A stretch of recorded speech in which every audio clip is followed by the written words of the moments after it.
Mr. President, dear colleagues, good afternoon. Today, I rise on a matter of personal and collective privilege with the hope that the heartbeat and cries of the people from Davao City be heard in this august chamber. Mr. President, Article 2, Section 4 of the 1987 Philippine Constitution provides that the prime duty of the government is to serve and protect the people. Out of all the government agencies, it is the Philippine National Police, which is known by the public to have the motto to serve and protect. Its mandate is to serve and protect the people through enforcement of all laws and ordinances. Napaka-importante na maging tapat ang PNP sa kanilang tungkulin, panindigan at mag-implementa ng rule of law para sa mas maayos at matiwasay na komunidad. Ngunit, sa pagtupad sa kanilang tungkulin, importante rin na ginagampanan nila ito ng may respeto sa human rights, hindi lamang ng ilan, kundi ang bawat miyembro ng komunidad. Sinumpa ang tungkulin ng ating PNP na magpatupad ng batas para protektahan ang buhay at ari-arian ng mga mamamayan. Ngunit, paano kung sa pagpatupad ng batas ay nalalagay sa panganib ang buhay at ari-arian ng mga tao? Ito po ang hinaing ng mga miyembro ng Kingdom of Jesus Christ, mga residente sa QOGC compound, pati na rin ang mga estudyante at propesor ng Jose Maria College Foundation Incorporated of Davao City. On August 24, 2024, around 2,000 cops from Police Regional Office 10, 11, 12, and 13 were deployed to implement the warrant of arrest against the leader of QOJC, Pastor Kibuloy, and 5 others. At this point, I want to make on record that we are not questioning the authority of the PNP to implement valid warrants of arrest issued by a court of competent jurisdiction. We are not questioning their desire to fulfill their mandate to arrest the person subject of the warrants of arrest. Ang tanging tanong po ng mga taga-QOGC, Mr. President, ay bakit kailangang mag-deploy ng higit 2,000 na pulis mula sa iba't ibang region para mahuli ang 6 na katao na miyembro ng QOGC? Kailangan ba na pag-implementa ng warrant ay magkampo sa loob at labas ng QOGC compound ang ating mga kapulisan? Tama ba ang ginagawang pagsasagawa ng search operation sa loob ng QOGC compound kahit wala namang na-issue ang korte na search warrant? Ano ang maaring gawin ng mga miyembro ng QOGC para maprotektahan ang kanilang mga karapatan? Saan pa sila pwedeng humingi ng tulong para matigil ang tila panggigipit sa kanila? Excessive force. Now, the alleged excessive number of deployed police officers, as a former chief of the Philippine National Police, I have not encountered an operation to implement a warrant of arrest wherein we deployed forces close to 2,000 people. To compare, the PNP also implemented a warrant of arrest against Zulkifli here, also known as Marwan. Marwan was listed among America's most wanted terrorists with $5 million bounty on his alleged involvement in a series of deadly bomb attacks in the Philippines. In the enforcement of the warrant against Marwan, the PNP only deployed 44 members of Special Action Force and more than 200 police officers as backup. Allow me to do the math. Less than 300 police officers to enforce a warrant against Marwan, who was then protected by more than 1,000 heavily armed Bangsamoro Islamic Federal Fighters and private armed groups around the so-called SPMS box, which includes Mama Sapano, versus 2,000 to arrest Pastor Kibuloy. These almost 300 police officers deployed to arrest an international terrorist constitute less than 15% of the deployed police force to arrest Pastor Kibuloy. Kaya ang tanong ng mga miyembro ng KOJC, mas mapanganib ba si Pastor Kibuloy kaysa isang most wanted terrorist? Mas mapanganib ba ang Davao City compared doon sa Mama Sapano na napakaraming umiikot ng mga armadong tao? Mr. President, wala na po sanang naging kaguluhan kung naging mahinahon lamang ang pagsisilbi ng warrant. Kung ang objective ay arestuhin o dakpin si Pastor Kibuloy, maari naman po na maisagawa ito ng mapayapa. Minsan po, kahit gaano kalinis ang hangarin, kung ang pamamaraan naman na ginamit para makamit ito ay marahas, nagiging mali po ito at hindi katanggap-tanggap. Maihalin tulad po ito sa isang konsepto na madalas gamitin sa ating mga korte. Kung illegal na nakalap ang ebidensya, hindi ito nagiging admissible sa korte o ang tinatawag na fruit from a poisonous tree. Pasintabi po sa mga pamunuan ng PNP PRO 11. Pero tila isinusubo nyo sa kapahamakan ang ating mga pulis. Inaakay ninyo sila sa bangin na maaring magdulot ng kamatayan sa kanilang mga promising careers. Kung hindi po sana naging overacting o overkill ang pagsisilbi ng warrant, ay nanatili lamang within the standard operating procedure, wala sanang gulo. The overwhelming number of police camping in front of the gates of KOJC with the simple goal of serving a warrant will naturally create fear and tension. It has created an atmosphere of terror, the same feeling of insecurity that our law enforcement agencies vowed to wage war against. PNP camping. Simula noong madaling araw ng August 24, 2024 hanggang sa oras na ito, nanatili ang pagkakampo ng mga pulis sa loob at labas ng KOJC compound.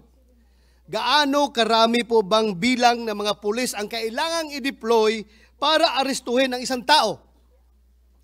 Kinakailangan ba na magkampo pa ang mga pulis ng ilang araw?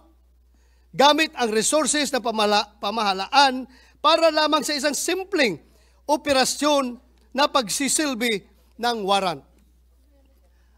Ang pagtitirik ng kampo ng ating kapulisan sa tarangkahan ng KOJC ay hindi lamang nakapagdudulot ng matinding abala sa kasapian ng KOJC, kundi maging sa mga komunidad na nakapalibot dito. Baka sabihin ng iba, ang babaw naman kung ang inireklamo lamang ay ang abalang dulot ng operasyon. But no, Mr. President, there is more to this than just inconvenience. Higit sa abala na dulot ng kaguluhan na ito, ang mas nakaalarma ay kung nagawa ng kapulisan natin na magkumpulan sa isang lugar ng ilang araw. Paano na lamang po ang kanilang mga sariling mga area of jurisdiction? Sino na po ang naiwan doon para makapagbigay ng serbisyo publiko? Excuse me. Sa mga mamamayan na nangangailangan ng kanilang tulong.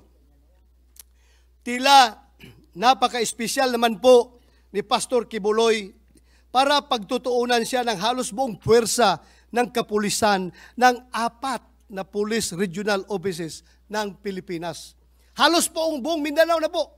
Puwersa ng buong Mindanao andoon na sa premises ng Kingdom of Jesus Christ, Mr. President. Illegal search. As far as the KOJC members are concerned, there is no valid search warrant issued to conduct a search inside their compound. The only judicial process issued by the court are the warrants against Pastor Quiboloy and 5 others. Due to lack of a valid search warrant, QOJC are claiming that searches made and being made by the PNP inside the QOJC compound are illegal and unconstitutional.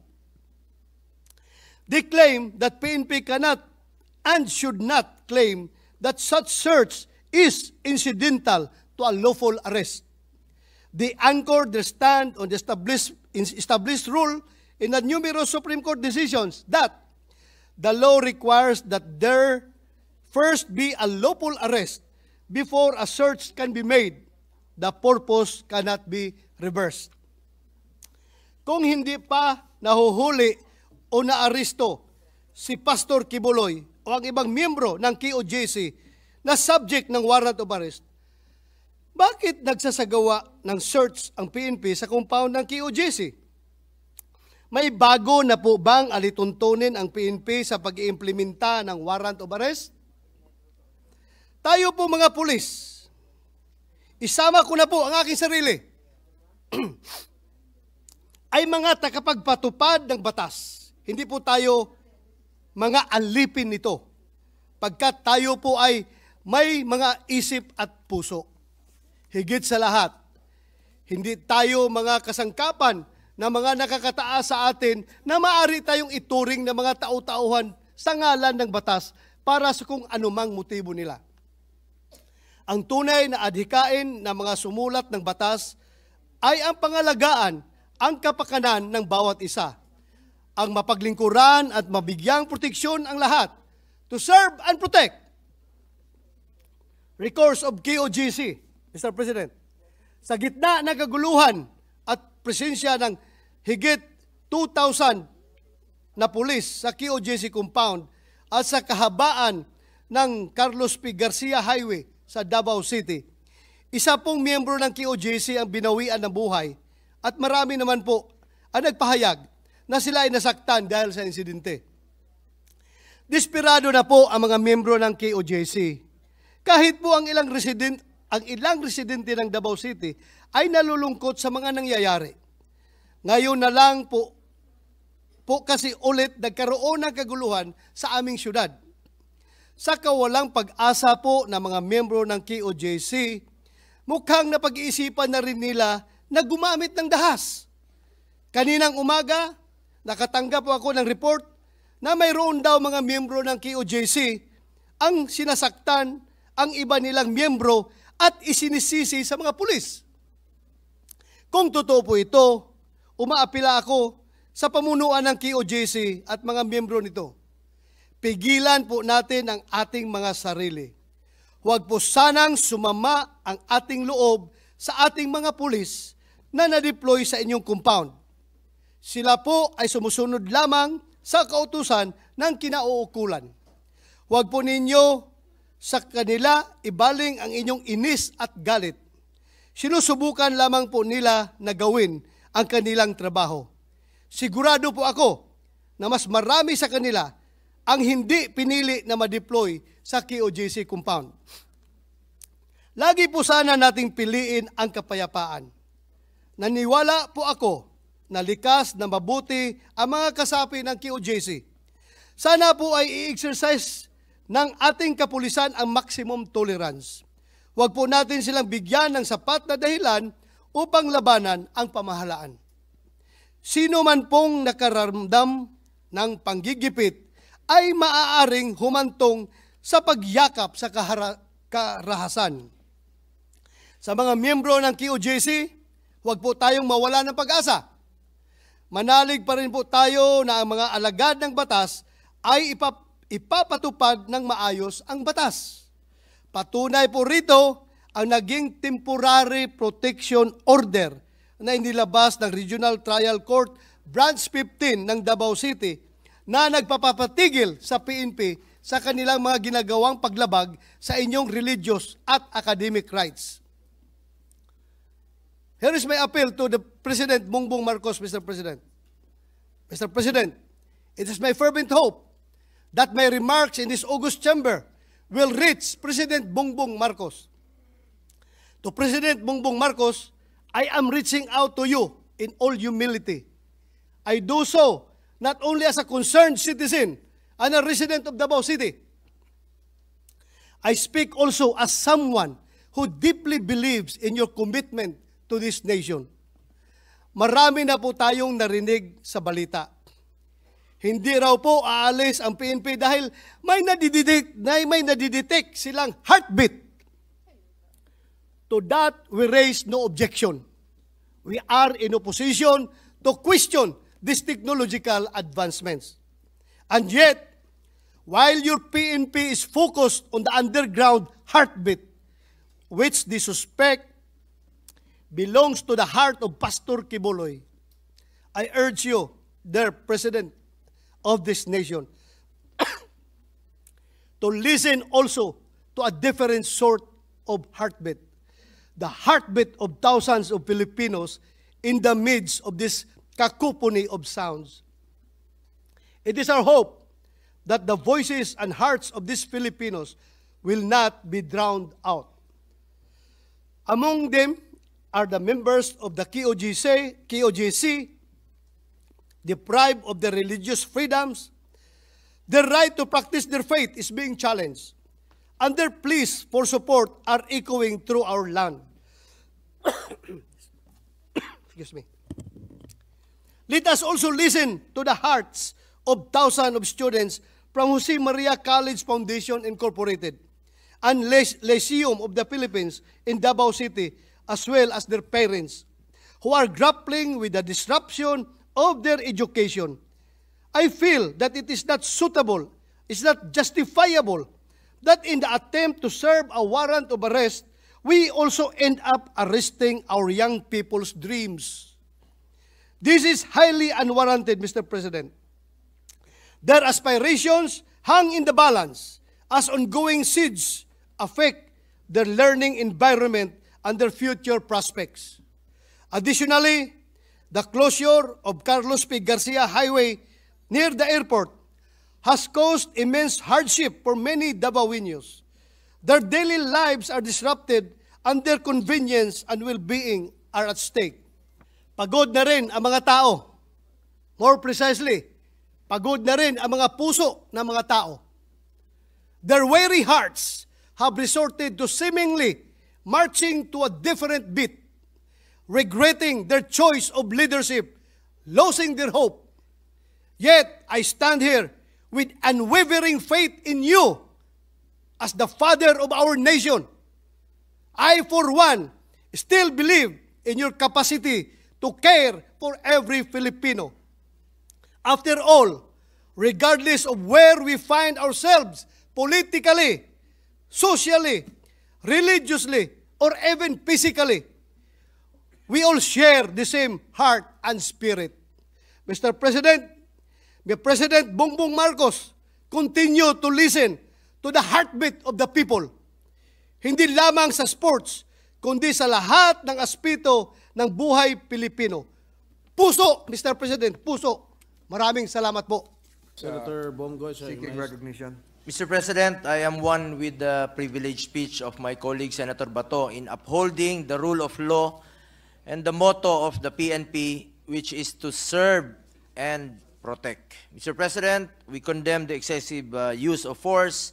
I appeal to our government, especially law enforcers, to be prudent in their actions and remain faithful to their mandate to serve and protect. With the court issuance of a temporary protection order, we pray that peace and normalcy will return to the Kingdom of Jesus Christ compound. The occupation of police personnel in the Kingdom of Jesus Christ compound in Davao City and the terror it brings to the community are causes of concern. While it is the duty of the police to serve an arrest warrant, there is no excuse for using force, creating fear, compromising the safety of civilians, disrupting the peace in the community, and occupying a place of worship. As Vice Chair of the Committee on Peace and Order, I support the intent of the chairperson, Senator Bato de la Rosa, to scrutinize this PNP operation which led to the death and injuries of civilians. Mr. President, I have consistently expressed my full support to our uniformed personnel. Kami po'y sumusuporta sa trabaho ng pulis, basta in line of duty at naayon sa batas.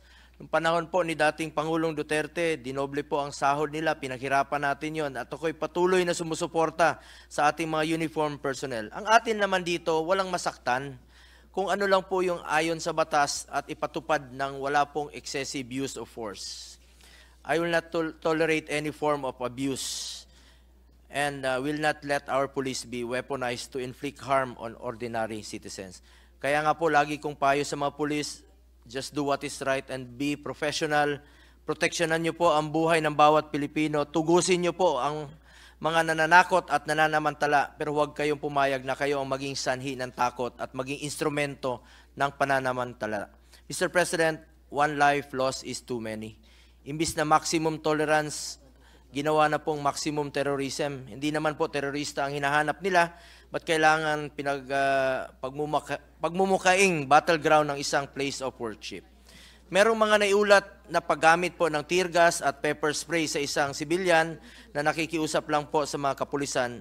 Ang pagbawal sa ilang miyembro ng legal team ng KOJC makapasok para gawing ang kanilang trabaho at ang pagpigil po sa KOJC Executive Minister mismo na kumustahin ang kanilang kasamahan na nasa loob po ng compound. Ito ay ilan lamang sa nakakabahalang pangyayari kung kaya't ang mga kapwa Dabawenyo natin at iba pang sektor ay tumitindig upang maproteksyonan ang kapakanan ng mga inosenteng kababayang apektado. Samantala, ang aking opisina po ay nakipag-ugnayan rin po sa mga opisyales at sa mga apektadong sibilyan upang magbigay ng anumang tulong, lalong-lalo na po sa mga pasyente na nasaktan, namatayan at nangangailangan. I sympathize with some of the police officers present there in KOJC who have no choice but to follow orders. Marami sa inyo ay pagod at puyat na rin. Nakikiusap ako na magmalasakit naman kayo at maghinay-hinay kayo dahil ayaw nating meron na namang masaktan, dala ng emosyon at kaguluhan dyan ngayon. Sino ba namang gustong makita ang kapwa Pilipino ay nagkakasakitan? To my fellow workers in government, please serve the interests of the Filipino people and protect the rights and welfare of our fellow Filipinos. Just do what is right in the discharge of your delegated powers. After all, sovereignty resides in the people and all government authority emanates from them. Thank you, Mr. President. Yes, Mr. President, the minority leader is seeking the floor to interpellate Senator De La Rosa. Yes, Mr. President, if the speaker will allow it, Mr. President, on his speech. Yes, Mr. President. Kasi, and I know, Mr. President, that I think he personally went to the place. So, Yes, Mr. President. Samantalang ako po binabasa ko lang ang mga news reports. So si Senator De La Rosa po ay talagang nakita niya anong nangyayari sa ground, nakausap niya, I'm sure both sides, for being a former PNP chief, kausap din niya mga pulis, kausap din niya yung mga KOJC and the other Dabawenyos there. Alam niya po ang sitwasyon. So, based on your personal information po, Mr. President, ano po ba ang sitwasyon sa ground? Tama po ba yun na naglagay ng parang kampo ang pulis dun sa lugar? And then pag sinabi natin lugar, is it outside of the gate of the KOJC compound or inside of the gate of the KOJC compound? Correct, Mr. President. Both inside and outside of KOJC compound, andoon po nakakampo ang ating mga kapulisan. Inside? So para na pong parang expropriation na po yan. Yung ginawa nilang public property, ang isang private property, kahit pansamantala lamang? Correct, Mr. President. Tila nga, pakiramdam ng mga tao doon ay meron ng martial law na nangyayari doon sa Davao. Dahil nga, yung compound ay hindi na magamit ng mga may-ari. Correct. Mga rightful owner of that compound hindi na magamit dahil binabawalan silang pumasok. At kung sila ay nakapasok, gusto nila lumabas, hindi na sila makapasok uli. So, this is deprivation of private property, Mr. President. Opo, so ganyan po. Kailan po kayo bumisita ron para at least malaman natin yung petsa kung yung personal knowledge ninyo? Ano po yun? I was there when the warrant was executed in the early morning of Saturday, Mr. President. I went there around almost 5 o'clock in the afternoon. 25, bale? August 25, Saturday? Is August 25? 24. August 24, 24, Saturday. Sabado. Opo, so nakita niyo po yun. So, merong police personnel or force outside of the gate. Siguro ang purpose doon para bawal pumasok ang mga nasa labas. Merong police force or personnel inside the gate. Ang purpose naman nun para bawal lumabas. Yun, Mr. President. And ang KOJC naman po, or si Pastor Kibuloy, I know he's represented by good lawyers. Kilala ko nga si Attorney Torion. So, I'm sure nag-reason out na po sila siguro sa commanding officer on the ground. Ano pong binigay na legal basis naman ng police at bakit nila ginagawa yun?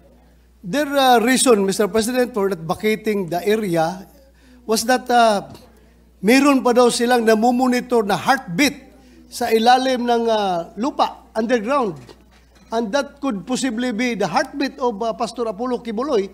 And that is the reason why they encamp inside the KOGC compound, because they presume that their service of warrant of arrest is still ongoing. And it was explained properly by the lawyer, Attorney Torion, but still to no avail, Mr. President. So the KOJC officials give in to the wishes of the Philippine National Police. Pumayag sila, Mr. President, sige, kung saan yung gusto hanapin yung heartbeat na yan, puntahan natin. Sama kami sa inyo para malaman natin kung saan yan. Kung saan yung kakalkalin yung mga lupa, gigibain ninyo yung mga structures para mahanap nyo yung heartbeat na yan. Pumayag na lang yung walang magawa na mga taga-KOJC. Dahil gusto lang matapos na, Mr. President. And yet, nung matapos ng lahat, pabalik-balik na, ayaw pa rin umalis sa ating kapulisan doon. Andoon pa rin sila na parabang kanila ng parang martial law ba na private property, basta-basta na lang kukunin ng gobyerno at yung may-ari ay hindi na makagamit sa property, Mr. President. Yan ang kinasama ng loob ko, Mr. President. Because I am a retired policeman. I am once the chief of the Philippine National Police. At alam kong maling-mali yung ginagawa nila.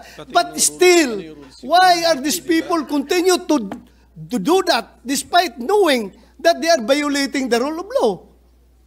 Yun lang ang kinasama ko, Mr. President. Tapos po ba, nakita nyo rin po na because of that police presence na amounting to a barricade or an encampment, pati po ba yung use ng highway sa labas ng KOGC compound ay apektado din? Apektado talaga, Mr. President, dahil sinara ng kapulisan yung highway.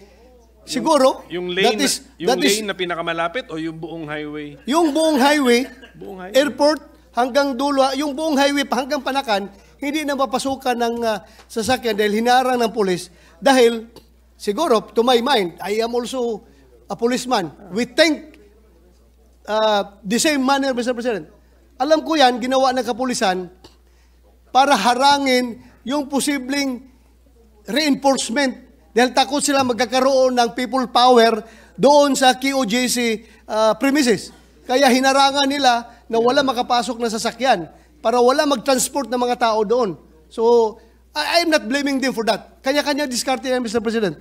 Pero, ang problema lang, ang movement ng mga ordinaryong mamamayan from Davao del Norte, Agusan, going towards Davao City, ay masyadong na-hampered, Mr. President. Lalong-lalo na yung pupunta ng airport. Dahil iikot ka pa doon sa napakalayong ikutan mo para makapunta ka sa airport.